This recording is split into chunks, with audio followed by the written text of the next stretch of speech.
we're back. So our next movie is going to be Galaxy Quest, which was my choice. In the far reaches of the galaxy,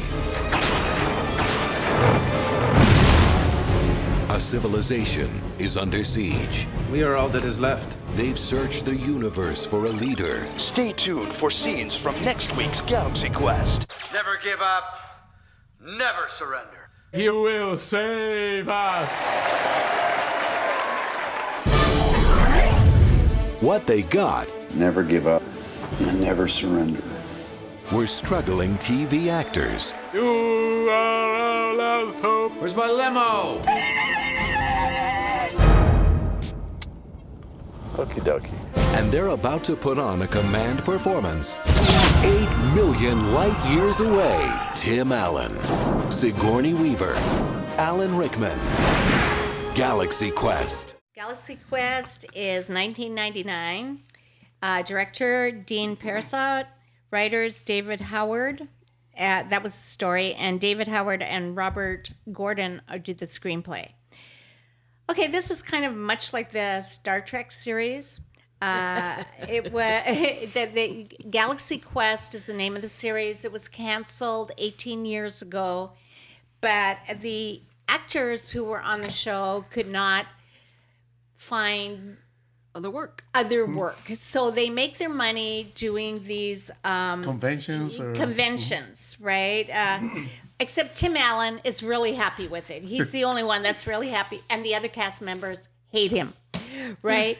The reason that this movie is so amazing, the story's great, everything's great, but the cast is iconic. It's iconic, and it really did not get, I feel, the amount of recognition it should have. Okay, so, I'm sorry. Okay, you're there. All right. So Tim Allen, Sigourney Weaver, Alan Rickman, Sam Rockwell, Tony Shalhoub, Daryl Mitchell, Justin Long. He's the Apple guy. It's basically Ocean's 11. Right. You knew him when he was a little boy. And Enrico Colantoni as the alien leader He's kind my of person of guy. interest, too. I just feel like this is an amazing... I watch it every year. And it's always great. You know, you just imagine if Star Trek, all those actors were out of work, and they did all these conventions, which I believe they're not out of work, but they do, right? And their fans they have these, like the fan base, the same. They have this huge fan base. And all these guys are like interfighting with each other. They hate each other. But then what happens, I don't even know if I should tell you this, actually. It's kind of like that they're doing the thing, and all of a sudden these people come and say, we want you to come to our planet and kind of help us out. And help us out. And they're like, and he's like, yeah, right. Yeah, okay. And so in all fairness, he dismisses them because he thinks these are people fans. who are actually dressed up at these conventions. they're at a convention, Right. yeah. Right? So, the next morning he wakes up and there they are. It's like, were you ready to go? We're going to take you to our... And he's like, what? And it starts from there. But actually, they're really real. And that's the story. It's really great. They think that they're real. The Galaxy Quest crew, they call it the historical documents. They have based their whole existence on the historical documents. They think it's true. And so these guys are just like has been actors. And it's like, so that's the setup. And that's where it goes from there. Wonderful. Okay. Sean. Yeah, this is probably one of my top 10s, I think, of all time. I just love this movie. such a nod to obviously Star Trek, you know, and I love Sam Rockwell. You know, the red shirts always die. The red shirt gonna die. What's my name? This guy. What's my name? Give me a name. I'm the extra guy. What's my name? What's my last name? I don't have a last name. Actually, he does. Guy Fleegman. But okay. So yeah, it's just amazing. Rock star cast. Everybody plays their role. I mean, Alan Rickman. Jeez, I love him. My I mean, God. Has he ever been bad? Yeah, exactly. He's great at being bad. Alan Rickman. I mean, Tim Allen. You know, Sigourney Weaver. I mean, come on. This is just a great cast of people, and the story that these real aliens come down and think that what they did on this TV series was real and historical documents. Yeah. Bring up historical document number 52. And, just how when they're doing their, on the planet and doing different things. So the cast of Galaxy Quest is out there now with these aliens. They realize they're real aliens, and just how they're like, episode number 34. Remember how they did this with the this and the that and the thing. And I mean, I think it was just brilliant. Just brilliant. I agree. And it was really underrated. I mean, and I think there's probably a cult following to it, Yeah. Oh, very much so. In that Star Trek kind of way. Yeah, right? yeah, exactly. Because the satire is almost perfect in it. Yeah. Okay, George? Yeah, I love this movie too. It was also in my top 10 all-time comedy movies. And I've seen it so many times that I can recite the lines. All the characters are brilliant. Tim Allen, I wouldn't have never thought that he's been such a perfect, like a Captain Kirk character. Yeah. He's just the personality, everything. He's just perfect. Tony Shalhoub, everybody gets a little moment to shine in the movie. Tony Shalhoub will, saves him for whatever. Or Guy in the end, he's the one with the gun. You mean Sam Rockwell? Sam Rockwell. So, and then I also love how the movie, in a way, it kind of makes the fans also heroes too.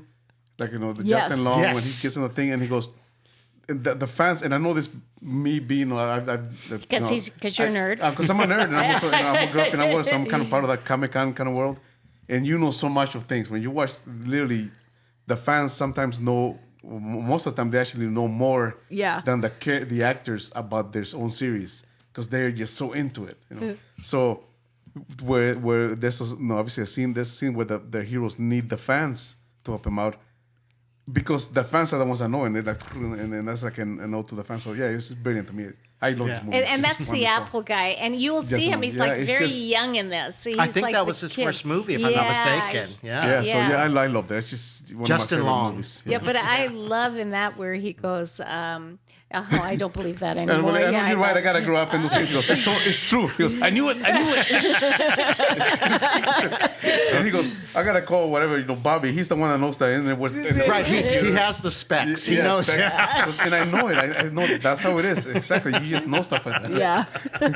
And I love. Sorry, I just wanted to interject. When they're eating dinner, and the aliens get them their food for the characters based on the characters. The characters. Alan Rickman's eating eyeballs or something. I don't know. And I was gonna say one of my silly. favorite lines in the movie, because the movie in a way is all to actors too. Yeah. Actors will love this movie because he really shows out their craft and everything. When Alan Rickman doesn't want to do something, and Tim Allen goes, and Alan Rickman tells him, there's nothing you can tell me to convince me to do this. And Tim Allen goes, the show must go on. And Alan Rickman goes, damn you. Because being such a thespian, that's He's a true professional. Yeah, exactly. He's a true professional. Even the fact that he thinks everything's beneath him. Because they even mentioned he's British, right? Yeah. There's so-and-so. He's British. That's like, I like it. I got to find a pub. I love this. Alan? Oh yeah, I can also say I don't think I have it in my top 10, but this is also, I'm with George. I've probably seen this at least 10 times, like 3 times at the movie theaters when it first came out. It's so entertaining. It's just a fun movie, and I'm not a Star Trek fan. So here's the funny part, that the satire it's the satire of them about these characters after the series is over, the cult following, and like you said, the nerds that follow them. they set it up so perfectly at the beginning because it's like Tim Allen's the star. He has the ego. Everybody just cares about him. The rest of the cast is put into the side ground. And they all talk about that, almost behind his back, right? Almost. So, exactly, they do talk about him. And then, like I said, Tim Allen is confronted by a nerd because he hears that he's insulted by people thinking, oh yeah, can you believe this guy's doing still this? So he feels bad, and the nerds confront him who are huge fans. They don't care about whether he's still a big star or not. And he dismisses them like, you have to grow up. This is not real, And so it takes that arc of here's a series that means so much to people, and he dismisses them. Yes. And then, like you said, the aliens come around. Again, he's just dismissing them until he finds out, oh my God, this really happens. He then has to convince the rest of his cast that they have to go and help save these people. And that's the part that gets me, because that's what you had said about the Allen. It's like, oh, come on. They just think he's crazy. Of course, they then experience space travel. It's like, oh my God, this is real. Then they all have to step up to the plate, which I think that's the important part. Because I love, all the actors are really good. They all have their own shining moments. Like I said, what makes me laugh about is, except Sigourney Weaver, but I'm laughing at her because her job basically is talking to a computer and telling it what to do.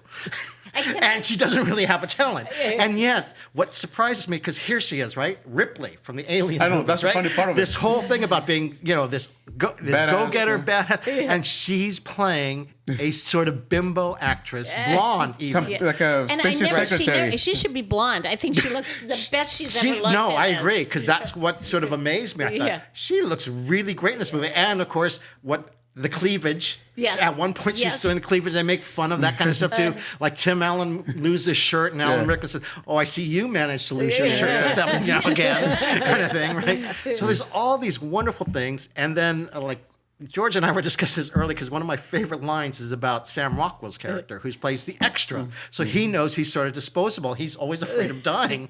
So at one point, when they're confronting Sigourney Weaver, just turns around and starts running. Says, "Okay, we gotta leave before they kill Guy."